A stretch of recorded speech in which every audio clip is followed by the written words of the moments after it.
An overwhelming one-third of U.S. adults sleep less than the recommended 7 hours each night. With lives being busier than ever, it can be easy to get entangled in the little to no sleep web. It's something that we're all guilty of sometimes. But we do also know the importance of sleep and how improper amounts of sleep can adversely impact our health. With me now is clinical psychologist and sleep specialist Dr. Janet Kennedy and Mary van Praag, president of Soma. They're with me now to share tips for receiving more sleep this year and insights from a national sleep survey on common sleep barriers. Thank you both for joining me today. Thank you. Now, first, doctor, tell us, why is sleeping the recommended 7 hours each night so important for healthy adults?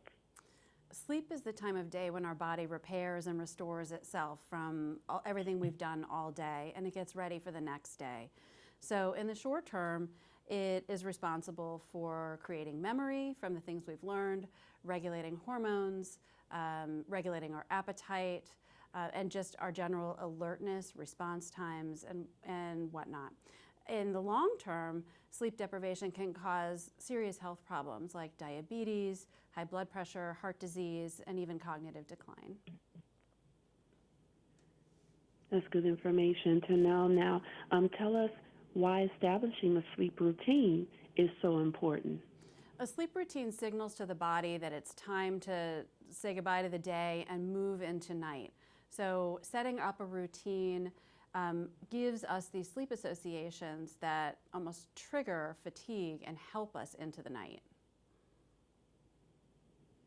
Absolutely. Now, what advice do you have for people out there who may work a job that has irregular hours, or someone like a police officer, firefighter, someone who serves the community who they're waking up all times of night unexpectedly, or that new mom who, may have to get up during the night for the child?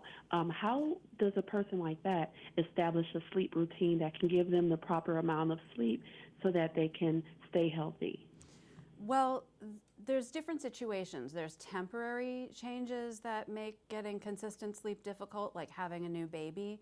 And in that case, it's really difficult to get traction, and you kind of have to just make sure that you're getting enough rest and getting enough help throughout that process until it settles down.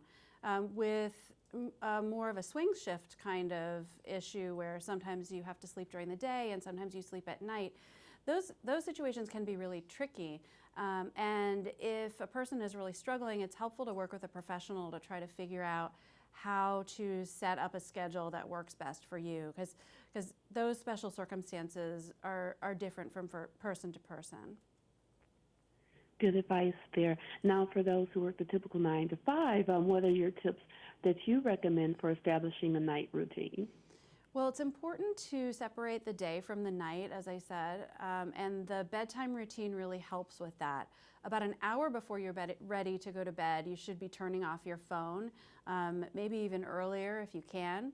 And then when it's time to move on to the bedtime routine, making your bedroom a refuge, a place where you really want to be, a place that signals relaxation for you is important.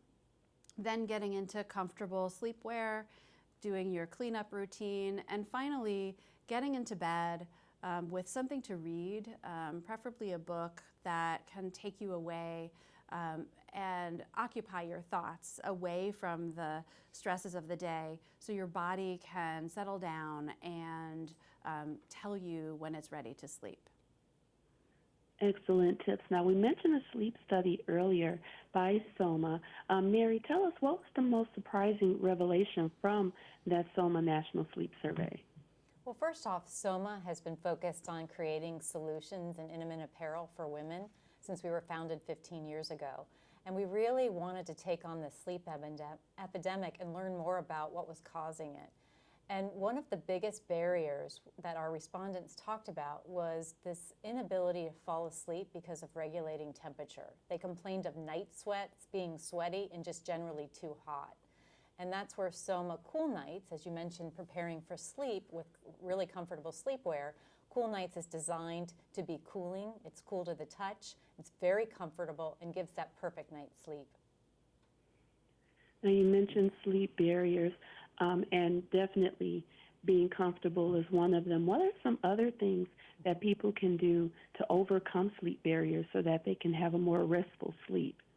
Well, first, just mentioning what the sleep barriers were that were noted from our survey. One was just this general chatter of the mind, not being able to calm your brain. The second was getting up and having to go to the bathroom. And the third was this night sweat common problem. And so Dr. Kennedy can take you through some of the recommended rituals and protocols. Sure. Certainly using the Soma Cool Night Sleepwear is a great way to manage the temperature control issues that a lot of women have at night. That sort of, it helps to keep you cool, it keeps you from feeling moisture, it allows the heat that's coming from your body to dissipate, and that allows you to stay asleep or return to sleep if you wake up more quickly. When you're hot, it's really hard to get the sleep that you need. That's absolutely true. Now, you mentioned the Soma Sleepwear. Tell us, where can people find out more information about Soma Sleepwear, as well as more tips on how to get a restful sleep? We invite you and your visitors to go to soma.com, Cool Night Sleep, and then also we have 270 plus boutiques across the nation where you can get expert service and a 5-star fit.